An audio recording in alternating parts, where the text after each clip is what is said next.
Goedenavond allemaal, welkom op de persconferentie na de wedstrijd Stekpel Brugge KRC Genk.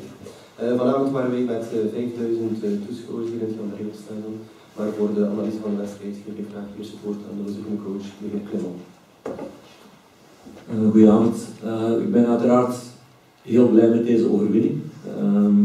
Het is een historische avond voor mijn spelers, want met die reeks van 19 geslagen wedstrijden hebben ze nu een clubrecord. Dus Genk is natuurlijk niet een ploeg die al zo lang bestaat, maar toch al 30 jaar met verschillende mooie generaties en heel goede spelers. En daarom is dat toch een heel knappe prestatie wat ze vandaag in de voorbije maanden hebben neergezet. En dan moeten we nog honger geven om die reeks zo lang mogelijk te houden. Ik denk dat we heel goed aan de wedstrijd gestart zijn. Uiteraard als je na 30 seconden kunt scoren. En, met onze eigen manier, met goede opbouw. En je hebt dat doelpunt, dan hebben we nog 10, 15 minuten goed niveau blijven spelen, maar dan daarna werd mijn ploeg nonchalant. Dan gingen ze nog, sommige spelers ook nog dingen doen waardoor dat supporters gingen irriteren van de tegenstander en daardoor ook weer energie gaven aan de thuisploeg. En daar was ik helemaal niet blij mee, dat heb ik ook heel duidelijk gesteld met de rust. Daarom heb ik ook een vervanging gedaan, om dat uit ons spel te halen. En dan heb je dan dat tegendoelpunt uiteraard nog tegen gehad, in de eerste helft, dat totaal onnodig was. De tweede helft hebben we dan heel goed gereageerd. Nog dominanter gaan spelen, nog meer kansen afgedwongen ook. Maar helaas ook na die 1-3 dan even weer een moment verslapping, 2-3. Waarop direct door Cercle werd dankbaar aangenomen. Maar dan hebben we terug het tempo verhoogd en dan hebben we een heel verdiende overwinning en op een mooie manier met fantastische doelpunten. Dus een heel positieve avond voor ons. Bedankt, coach. Le meilleur a gagné. On savait avant le match que cette équipe était très performante. Je pense qu'il fait l'unanimité dans ce championnat à travers les commentaires, je dirais, de quasiment tout le monde. Donc il faut les féliciter pour la qualité de leur jeu et leur efficacité ce soir. Nous, on savait qu'on se devait de faire un très gros match. Que même récupérer un point aurait été un exploit, mais je suis à la fois, je suis mitigé ce soir parce que je trouve qu'on a été respectueux de l'organisation qu'on avait décidée, mais à l'intérieur de cette organisation, on a manqué quand même d'agressivité. Voilà, je vais prendre des exemples des buts de Trossard. On sait avant le match c'est un joueur exceptionnel, mais quand vous avez un joueur exceptionnel de cette qualité-là à 20 mètres, il faut être un peu plus proche et un peu plus agressif pour l'empêcher de frapper. Parce que sinon, dans une bonne soirée comme ce soir pour lui, ça fait quand même quelques buts. Donc malgré tout, je pense que le tournant du match, c'est plus le but qu'on a pris juste avant la mi-temps. Parce que malgré l'entame très difficile avec ce but marqué très très rapidement, on n'a pas lâché, on a su revenir au score sur une de nos rares percées. Mais globalement, l'analyse de ce match-là, elle est dans l'intensité face à ce type d'adversaire qui a l'habitude de jouer la Coupe d'Europe. Il faut être capable d'hausser son niveau d'agressivité pour être plus proche du porteur du ballon, pour ne pas les laisser dans un certain confort. Et ça, de ce côté-là, ça a été insuffisant ce soir. C'est pas une question de volonté, c'est avant tout une question de céder 50 cm, 20 cm. Mais c'est ce qui nous manque et il faut être confronté aussi à ce type de joueur pour en prendre conscience. Je pense que l'analyse vidéo va être importante. Vous connaissez tous notre prochain match en championnat et il faudra qu'on soit performant dans ce domaine-là si on veut exister. Parce que là, finalement, on n'a pas lâché, mais on n'existe pas puisque la différence entre les équipes, les deux équipes, elle est trop importante au départ. Dankjewel. Merci. Est-ce qu'il y a des questions? Zijn er vragen alsjeblieft? Ja, Filip, hoe zwaar til je aan die 2 tegengoals? Ik denk dat Je hebt nog iets dat een goede les is. Ja. Dat dat een goede les is. Ja. Dat je niet mocht loslaten, dat je niet moet je tempo gaan verlagen, want dan breng je een andere ploeg in de wedstrijd. Dus het is wel belangrijk, het is wel een heel goede wedstrijd. Dat mogen we niet vergeten. We halen een fantastisch record vandaag, dat mogen we ook niet vergeten. Maar ook de dingen waar we uit kunnen leren. is dat we nooit ons tempo mogen verlagen en denken dat het iets makkelijker gaat, want dan wordt hij op afgestraft. Dus dat is goed dat we daar hebben kunnen reageren in de wedstrijd. Beter zo dan dat het in de laatste minuut gebeurt en dat je daardoor punten verliest. Dus we moeten blijven gaan, elke 3 dagen, want dat mag ik ook niet vergeten, dat is misschien ook een deel van het verhaal. We zijn al van eind juli bezig om de 3 dagen een wedstrijd te spelen. Dus veel meer wedstrijden dan in de ook.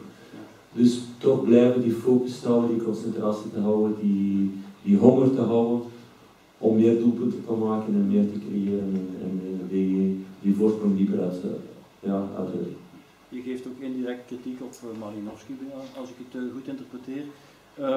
Ja, dat irritant kantje dat hij soms heeft, dat is toch moeilijk om uit te krijgen. Ik heb hem eigenlijk eerder beschermd vandaag, want het was meer het geval omdat ik zag dat hij geviseerd werd door de supporters ook hier van Cerkel. Ja. En ik had het gevoel met de rust dat wij onze eigen grootste vijand konden zijn in deze wedstrijd door niet met 11 te eindigen. En dat we anders, als we ons niveau hadden, dat we altijd die wedstrijd gingen winnen. En vermits dat hij geviseerd werd en dat er al eens 1 tackle was geweest waar dat er heel veel geroep over was, wist ik van de volgende tackle van hem ging heel hard beoordeeld worden of heel streng beoordeeld worden. En ik kwam dan beschermen tegen zichzelf aan. Ben je nog verrast als Trossard zo'n doelpunt bestuurt? Nee, verrast niet, want dat zijn dingen die we elke dag op training zien. Dat zijn ook dingen waar we heel hard aan werken.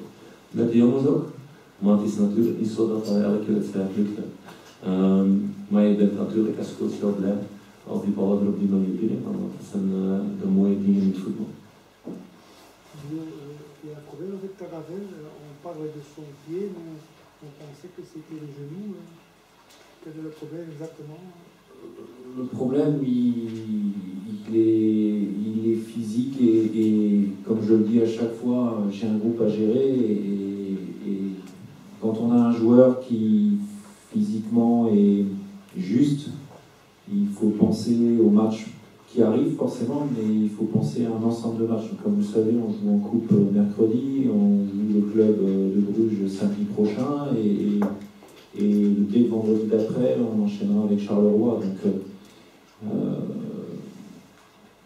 je pense que l'objectif de tout entraîneur, c'est pas, à moins que vous ayez 22 joueurs internationaux comme c'est dans les grands clubs comme Manchester City, Manchester United, enfin tous ces clubs-là, si c'est pas l'international suédois qui joue, ça sera l'international croate, etc. Dans ce côté-là, vous n'avez pas de problème. Nous, on n'en est pas là et les joueurs cadres, à un moment donné, il faut les gérer dans le temps. Et je ne peux pas me permettre d'avoir des joueurs de ce niveau-là absents pour 2-3 mois parce que j'ai tiré dessus, puis à un moment donné, ils se blessent et on est obligé d'attendre qu'ils reviennent. Aujourd'hui, tout le monde a conscience de l'absence que Diarry Cardona est préjudiciable pour nous sur le plan offensif. Si vous n'avez pas Cardona, si vous n'avez pas Taravel, pour peu que vous en ayez encore un autre qui disparaisse pour 2-3 semaines, ça devient problématique pour une équipe comme nous. Donc je me dois de gérer ça aussi. Il n'est pas blessé au point de ne pas pouvoir jouer, mais je dois gérer par rapport aux échéances aussi qui vont arriver. Est-ce que ça veut dire que pour le match de la Coupe, il y aura des changements? Oui, il y aura des changements puisque, toujours pareil, mon collègue est mieux placé que moi pour en parler, mais jouer des matchs tous les 3 jours, c'est déjà compliqué quand on a l'habitude de le faire.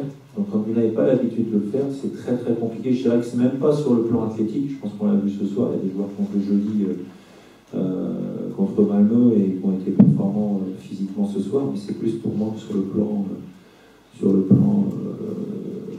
mental. Comme j'ai dit, j'en parlais avec le staff pour avoir eu cette chance de jouer la Ligue des Champions en tant que joueur. Le match de Ligue des Champions, vous savez, il n'y a pas de problème pour jouer. C'est le match 3 jours après en championnat qui est compliqué sur le plan mental quand vous n'avez pas l'habitude. Et c'est là que les grands joueurs ils sont capables de faire la différence. Donc physiquement, vous devez être capable d'enchaîner un match tous les 3 jours.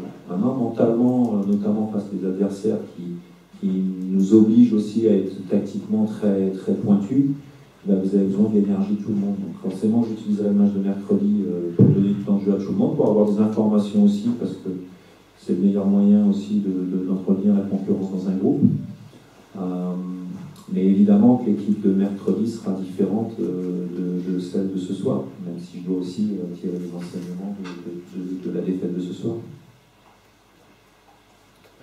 Après son prestation assez faible à Anvers, Aboud Oumar n'était plus dans la sélection. C'est quelque chose de définitif ou... Non, bien sûr que non. Omar, c'est pas... Omar, avant... Déjà, c'est pas une prestation faible, c'est une prestation, on va dire, légèrement en dedans par rapport à ce qu'il avait montré jusque-là. Et puis, il y a Johan Etienne qui est là. Je rappelle le projet, encore une fois, de l'AS Monaco à travers le Cercle de Bruges, c'est de développer des jeunes joueurs. Alors, parfois, la marche est un peu trop haute. Comme ce soir, je ne parle pas spécialement de Johan Etienne ce soir, mais la marche est trop haute. Mais c'est à moi aussi, encore une fois, de tenir compte de ces éléments-là. Et donc, Johan était très proche, il a commencé à jouer, il avait déjà joué au Standard de Liège, il a été performant, et il a enchaîné des bonnes performances. Donc, voilà, mais Omar, il reste...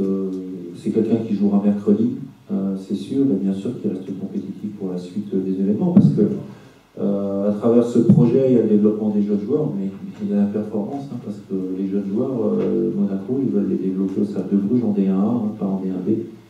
Donc c'est le juste milieu à trouver entre les deux, et c'est pas toujours évident. Je dirais que je fais pas tout à fait le même métier que mon collègue.